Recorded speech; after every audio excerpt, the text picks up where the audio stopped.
ಶ್ರಾವಣದ ಸಾರು ಹೇಗೆ ಮಾಡ್ತೀವಿ ನಮ್ಮ RVR ಕೇಟರರ್ಸ್ ಮದುವೆ ಮನೆಗಳಲ್ಲಿ ಅಂತ ಹೇಳ್ತಾ ಈಗ ಶುರು ಮಾಡೋದು. ಈ ಶ್ರಾವಣದ ಸಾರಿಗೆ ಒಂದು ಸಣ್ಣದಾಗಿ ಒಂದು ಮಸಾಲೆ ಹುರ್ಕೋಬೇಕು. ಈಗ ಇದನ್ನ ನೀರು ಹಾಕಿ ಪೂರ್ತಿ ನೈಸಾಗಿ ರುಬ್ಕೊಂಬರೋಣ.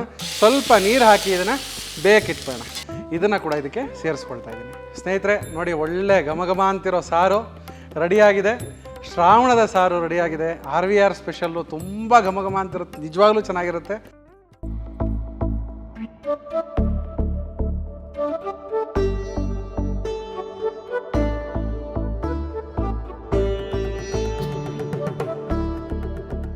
ಸ್ನೇಹಿತರೆ, ಎಲ್ಲರಿಗೂ ನಮ್ಮ ಕಲರ್ ಟಾಕೀಸ್ ಚಾನಲ್ಗೆ ಮತ್ತೊಮ್ಮೆ ಸ್ವಾಗತ ಹಾಗೂ ಸುಸ್ವಾಗತ.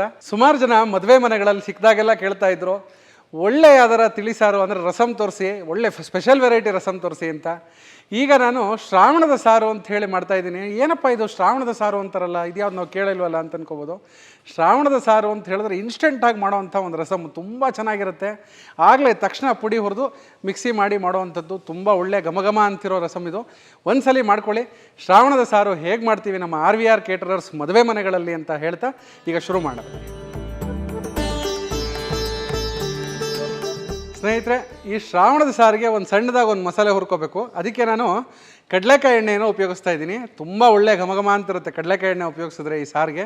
ನೋಡಿ, ಒಂದು 3 ಚಮಚದಷ್ಟು ಕಡಲೆಕಾಯಿ ಎಣ್ಣೆ ಹಾಕ್ಕೊಳ್ತಾ ಇದ್ದೀನಿ. ಇದು ಫಿಸಿಕಲಿ ರಿಫೈನ್ಡ್ ಸನ್ಫ್ಲವರ್ ಆಯಿಲು, ಮತ್ತು ಇದರಲ್ಲಿ ಕೆಮಿಕಲ್ ಇಲ್ಲ ಅಂತ ಹೇಳಿದ್ದಾರೆ. ಸೊ ಅದಕ್ಕೋಸ್ಕರ ಅದನ್ನು ನಾವು ನಮ್ಮ ಕಿಚನಲ್ಲೂ ಕೂಡ ಉಪಯೋಗಿಸ್ತಾ ಇದ್ದೀವಿ. ನೋಡಿ, ಈ ಕಡಲೆಕಾಯಿ ಎಣ್ಣೆಯಲ್ಲಿ ಫ್ಯಾಟ್ ಕಮ್ಮಿ ಇರುತ್ತೆ, ಕೆಮಿಕಲ್ ಫ್ರೀ ಇರುತ್ತೆ. ಇದನ್ನು ಉಪಯೋಗಿಸ್ಕೋಬೋದು. ನೋಡಿ, ಎಣ್ಣೆ ಕಾಗ್ತಿದ್ದಂಗೆ 1 ಒಳಮುಷ್ಟಿಯಷ್ಟು ಉದ್ದಿನ ಬೇಳೆಯನ್ನು ತೊಗೊಂಡಿದ್ದೀನಿ. ಇದು ತುಂಬ ಚೆನ್ನಾಗಿ ಒಳ್ಳೆ ಘಮ ಬರುತ್ತಿದ್ದು. ನೋಡಿ, 1 ಒಳಮುಷ್ಟಿಯಷ್ಟು ಉದ್ದಿನಬೇಳೆ, ಅರ್ಧ ಚಮಚದಷ್ಟು ಮೆಂತ್ಯ ಕಾಳು, ಅರ್ಧ ಒಳಮುಷ್ಟಿಯಷ್ಟು ಧನಿಯಾ ಕಾಳು, ಸ್ವಲ್ಪ ಕರಿಬೇವಿನ ಸೊಪ್ಪು, ಒಂದು 10 ರಿಂದ 12 ಬ್ಯಾಡಗಿ ಮೆಣಸಿನಕಾಯಿ, ಒಂದು ಅರ್ಧ ಚಮಚದಷ್ಟು ಜೀರಿಗೆ. ಇದನ್ನಿಷ್ಟನ್ನು ಹಾಕೊಂಡು ಸಣ್ಣ ಕಾವಲ್ಲಿ ಚೆನ್ನಾಗಿ ಹುರ್ಕೋಬೇಕು. ಸಣ್ಣ ಕಾವಲ್ಲಿ ಹುರಿದ್ರೆ ನಿಮಗೆ ಉದ್ದಿನಬೇಳೆ ಒಳಗಡೆ ಎಲ್ಲ ಚೆನ್ನಾಗಿ ಫ್ರೈ ಆಗಿರುತ್ತೆ. ಅದಕ್ಕೋಸ್ಕರ ನೋಡಿ, ಇದನ್ನು ಸಣ್ಣ ಕಾವಲ್ಲಿ ಚೆನ್ನಾಗಿ ಈ ಥರ ಹುರ್ಕೋತಾ ಇದ್ದೀವಿ. ಈ ಶ್ರಾವಣದ ಸಾರಿಗೆ ಉದ್ದಿನ ಬೇಳೆ ಏನೇ ನಮಗೆ ಒಳ್ಳೆ ಪರಿಮಳ ಕೊಡೋದು, ಅದು ಬೇಸೆ, ಅದು ತುಂಬ ಒಳ್ಳೆ ಘಮ ಕೊಡುತ್ತೆ. ನಿಮಗೆ ಸಾರು ಒದಗತ್ತೆ ಚೆನ್ನಾಗಿ, ಆದ್ದರಿಂದ ಮತ್ತು ಒಳ್ಳೆ ಬೈಂಡಿಂಗ್ ಬರುತ್ತೆ.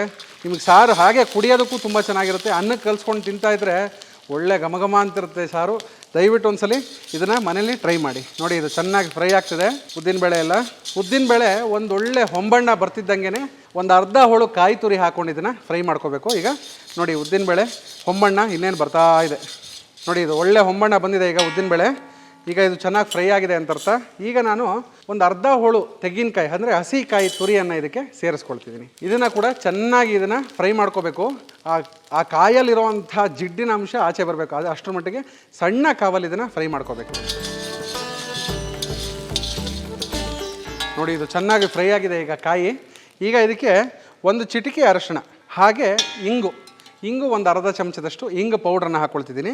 ಯಾರು ಪೌಡ್ರ್ ಉಪಯೋಗಿಸಲ್ವೋ ನೀರಿಂಗು ಕೂಡ ಪೇಸ್ಟಿಂಗ್ ಕೂಡ ಉಪಯೋಗಿಸ್ಕೋಬೋದು. ಸ್ವಲ್ಪ ಇಂಗಿನ ಪ್ರಮಾಣವನ್ನು ಹಾಕಿದ್ರೆ ತುಂಬ ಒಳ್ಳೆ ಘಮ ಅಂತ ಚೆನ್ನಾಗಿರುತ್ತೆ. ಇದು ಯಾರು ಇಂಗಿನ ಘಮ ಇಷ್ಟಪಡಲ್ವೋ ಅವರು ಬೆಳ್ಳುಳ್ಳಿ ಕೂಡ ಇದಕ್ಕೆ ಸೇರಿಸ್ಕೋಬೋದು.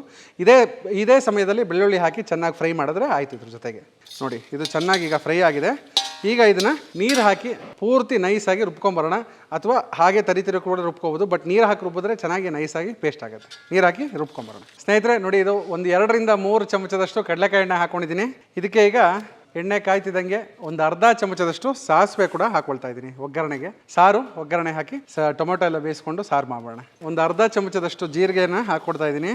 ಹಾಗೆ ಸ್ವಲ್ಪ ಕರಿಬೇವಿನ ಸೊಪ್ಪು, ಒಗ್ಗರಣೆಗೆ ಒಂದು 4 ಗುಂಟೂರು ಮೆಣಸಿನ್ಕಾಯಿನ ಹಾಕ್ಕೊಳ್ತಿದ್ದೀನಿ. ಹಾಗೆ ಅವಾಗಲೇ ಬ್ಯಾಡಗಿ ಮೆಣಸಿನ್ಕಾಯಿನ ರುಬ್ಬಕ್ಕೆ ಹಾಕ್ಕೊಂಡಿದ್ವಿ, ಅದಷ್ಟು ಖಾರ ಇರಲ್ಲ. ಅದಕ್ಕೆ ಸ್ವಲ್ಪ ಖಾರಕ್ಕೆ ಅಂಥೇಳಿ ಒಂದು 3 ರಿಂದ 4 ಹಸಿ ಮೆಣಸಿನ್ಕಾಯಿ ಹಾಕ್ಕೊಳ್ತಾ ಇದ್ದೀನಿ. ಯಾರು ಖಾರ ಇಷ್ಟಪಡಲ್ವೋ ಅವರು ಹಸಿಮೆಣಸಿನ್ಕಾಯಿನ ಸ್ಕಿಪ್ ಮಾಡ್ಬೋದು. ನೋಡಿ, ಇದೆಲ್ಲ ಚೆನ್ನಾಗಿ ಸಾಸಿವೆ ಎಲ್ಲ ಸಿಡಿದು ಇದೆಲ್ಲ ಫ್ರೈ ಆಗಿದೆ. ಈಗ ನಾನು ಒಂದು 4 ಉಂಡೆ ಟೊಮೆಟೊವನ್ನು ಹಚ್ಚಿಟ್ಕೊಂಡಿದ್ದೀನಿ ದಪ್ಪ. ಇದನ್ನು ಕೂಡ ಇದಕ್ಕೆ ಸೇರಿಸ್ಕೊಳ್ಳೋಣ.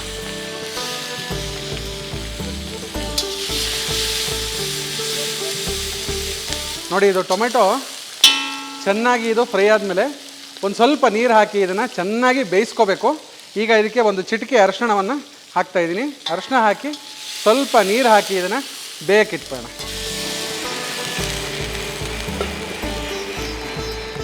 ಸ್ನೇಹಿತರೆ ನೋಡಿ, ಇದು ಚೆನ್ನಾಗಿ ಇವಾಗ ಟೊಮೆಟೊ ಹಣ್ಣೆಲ್ಲ ಚೆನ್ನಾಗಿ ಬೆಂದಿದೆ. ಈಗ ನಾನು 1 ನಿಂಬೆಹಣ್ಣು ಗಾತ್ರದಷ್ಟು ಹುಣಸೆಹಣ್ಣು ರಸವನ್ನು ಇದಕ್ಕೆ ಸೇರಿಸ್ಕೊಳ್ತಾ ಇದ್ದೀನಿ. 1 ಚಮಚದಷ್ಟು ಬೆಲ್ಲವನ್ನು ಸೇರಿಸ್ಕೊಳ್ತಿದ್ದೀನಿ. ಬೆಲ್ಲ ಹಾಕಿದ್ರೆ ತುಂಬ ಚೆನ್ನಾಗಿರುತ್ತೆ ಅನ್ನೋ ಕಾರಣಕ್ಕೆ. ಅಕಸ್ಮಾತ್ ಯಾರು ಬೆಲ್ಲ ಇಷ್ಟಪಡಲ್ವೋ ಅವರು ಬೆಲ್ಲವನ್ನು ಸ್ಕಿಪ್ ಕೂಡ ಮಾಡ್ಕೋಬೋದು, ತೊಂದರೆ ಇಲ್ಲ. ಹಾಗೆ ರುಚಿಗೆ ತಕ್ಕಷ್ಟು ಉಪ್ಪನ್ನು ಇದಕ್ಕೆ ಸೇರಿಸ್ಕೊಳ್ತಾ ಇದ್ದೀನಿ. ಹಾಗೆ ಅವಾಗಲೇ ರುಬ್ಬಿಟ್ಕೊಂಡಿರೋವಂಥ ಮಸಾಲೆ ನೈಸಾಗಿ ನೋಡಿ ಈ ಥರ ಗಂಧದ ಥರ ರುಬ್ಬಿಟ್ಕೊಂಡಿದ್ದೀನಿ, ಆವಾಗಲೇ ಹುರಿದಿರೋಂಥ ಮಸಾಲೆನ ಇದನ್ನು ಕೂಡ ಇದಕ್ಕೆ ಸೇರಿಸ್ಕೊಳ್ತಾ ಇದ್ದೀನಿ.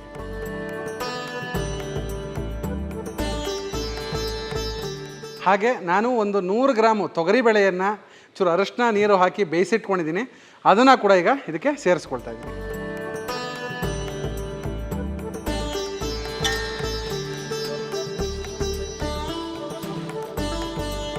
ಸ್ನೇಹಿತರೆ, ಇದಕ್ಕೆ ಕೊತ್ತಂಬರಿ ಸೊಪ್ಪು, ಒಂದು ಸ್ವಲ್ಪ ಕೊತ್ತಂಬರಿ ಸೊಪ್ಪನ್ನು ಇದಕ್ಕೆ ಹಾಕ್ಕೊಳ್ತಾ ಇದ್ದೀನಿ. ಸ್ನೇಹಿತರೆ ನೋಡಿ, ಒಳ್ಳೆ ಘಮ ಘಮ ಅಂತಿರೋ ಸಾರು ರೆಡಿಯಾಗಿದೆ. ಶ್ರಾವಣದ ಸಾರು ರೆಡಿಯಾಗಿದೆ.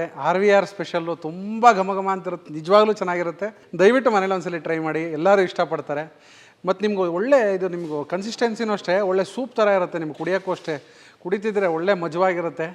ಮನೇಲಿ ಒಂದ್ಸಲಿ ಟ್ರೈ ಮಾಡಿ. ದೇವಸ್ಥಾನದಲ್ಲಿ ಹೇಗಿರುತ್ತೋ ರುಚಿ ಆ ಥರ ರುಚಿ ಇರುತ್ತೆ, ತುಂಬ ಚೆನ್ನಾಗಿರುತ್ತೆ. ಈಗ ನೋಡಿ, ಇದು ಚೆನ್ನಾಗಿ ಕೂದಿದೆ, ಸ್ಟವ್ನ ಆಫ್ ಮಾಡಿ.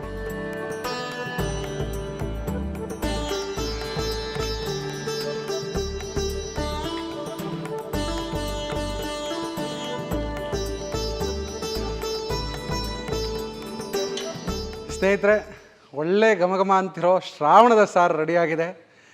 ರುಚಿ ನೋಡೋಣ. ನೋಡಿ, ಒಳ್ಳೆ ಬಿಸಿ ಬಿಸಿ ಅನ್ನದ ಜೊತೆಗೆ ಸಾರನ್ನ ಇದನ್ನು ನೋಡಿ, ಆ ಟೊಮೆಟೊ ಗಿಮೊಟೊ ಎಲ್ಲ ಹದವಾಗಿ ಬೆಂದಿದೆ.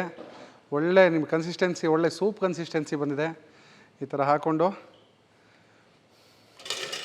ಅದ್ರ ಮೇಲೆ ನೋಡಿ ಒಂದು ಅರ್ಧ ಚಮಚ ತುಪ್ಪವನ್ನು ಹಾಕ್ಕೊಂಡು ಟೇಸ್ಟ್ ಮಾಡ್ತಿದ್ರೆ ಅದ್ರ ಗಮ್ಮತ್ತೇ ಬೇರೆ. ಆ ಪರಿಮಳನೇ ನಿಮಗೆ ಇನ್ನೂ ಒಂಚೂರು ಎಕ್ಸ್ಟ್ರಾ ತಿನ್ನೋಣ ಅನ್ಸುತ್ತೆ, ಅಷ್ಟು ಚೆನ್ನಾಗಿರುತ್ತೆ. ನೀವು 1000 ಐಟಮ್ ತಿನ್ನಿ, ಲಾಸ್ಟಿಗೆ ಒಂದು ಅನ್ನ ಸಾರು ತಿನ್ನೋವಾಗ ಸಿಗೋ ಖುಷಿ ಇದೆಯಲ್ಲ, ಅದ್ರ ಖುಷಿನೇ ಆನಂದನೇ ಬೇರೆ. ಅದು ಅನುಭವಿಸ್ತವ್ರಿಗೆ ಮಾತ್ರ ಗೊತ್ತಿರುತ್ತೆ.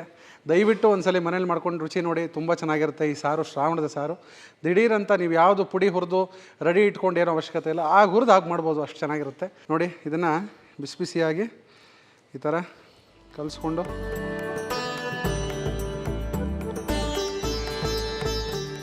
ಆಹಾ, ಬಾಯಿಗೆ ಇಟ್ಟ ತಕ್ಷಣ ಎಲ್ಲೋ ದೇವಸ್ಥಾನದಲ್ಲಿ ಕೂತ್ಕೊಂಡು ಪ್ರಸಾದ ತಿಂತಿದ್ದೀರೋ ಅನ್ನೋ ಫೀಲಲ್ಲಿರುತ್ತೆ, ಅಷ್ಟು ಚೆನ್ನಾಗಿರುತ್ತೆ. ದಯವಿಟ್ಟು ಮನೇಲಿ ಟ್ರೈ ಮಾಡಿ.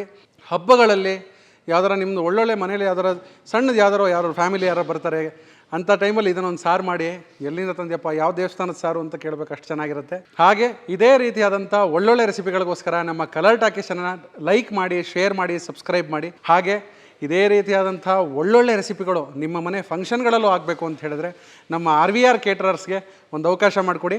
ನಾನು ನಿಮ್ಮ ಕಾರ್ಯಕ್ರಮವನ್ನು, ಅಂದರೆ ನಮ್ಮ ಟೀಮ್ ಎಲ್ಲ ಸೇರಿಕೊಂಡು ನಿಮ್ಮ ಕಾರ್ಯಕ್ರಮವನ್ನು ಇನ್ನೂ ಹೆಚ್ಚು ಯಶಸ್ಸಾಗೋದಕ್ಕೆ ನಾವು ಪ್ರಯತ್ನ ಮಾಡ್ತೀವಿ.